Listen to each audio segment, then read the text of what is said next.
Idol John, come in. Inadayawan na ti Department of Health Regional Office 1 na ti Ilocos Norte Provincial Health Office. Itinaangay Race to End TB Regional Annual Awards para kadagiti best implementer kontra iti sakit at tuberculosis. Naangay daw ito iti probinsya ti La Union ngay natendaran dagiti na duma-duma health officers ken officers iti nagduduma health facilities iti pero Region 1.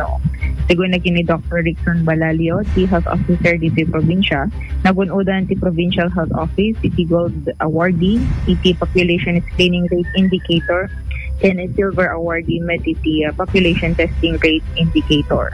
Na ti population screening rate indicator ti mangrukod iti populasyon a dumalan iti screening iti sakit TB idinto nga iti population testing rate indicator ket ti bilang ti populasyon an examine iti naso sakit nagpadakkel tulong tapno nan anay mapagasan dagiti na ti sakit ti sakit na TB na iawat iti Provincial Health Office iti application sertipiko amang ipakita iti panakabigbig ken panakapadayaw ti health facility.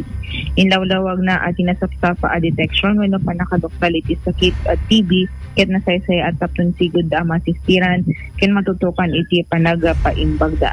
May palagi pa kalikaguman ti Department of Health ang maipababakin magunodan ti tuberculosis rate in taro a region isut kapunang adadagiti programa tapon manglapted kada ito'y sakit.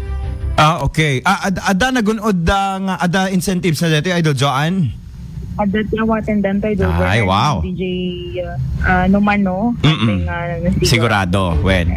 But again, we would like to congratulate Provincial Health Office headed by Dr. Rickson Balalio. Naglaing talay. So na nakaladot awards.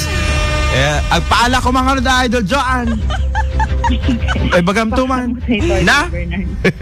Ibaghatay to. Well, ibagam to. Game di mi kayat di kitay ag-agas ko nam baka ti ka natati agas meten Idol Joan. Hey Dr. Rickson Balalio. Anyway, again congratulations Provincial Health Office.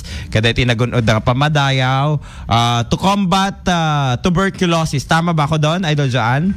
Ng ating Department of Health kadigito nga Gondaway. Alright?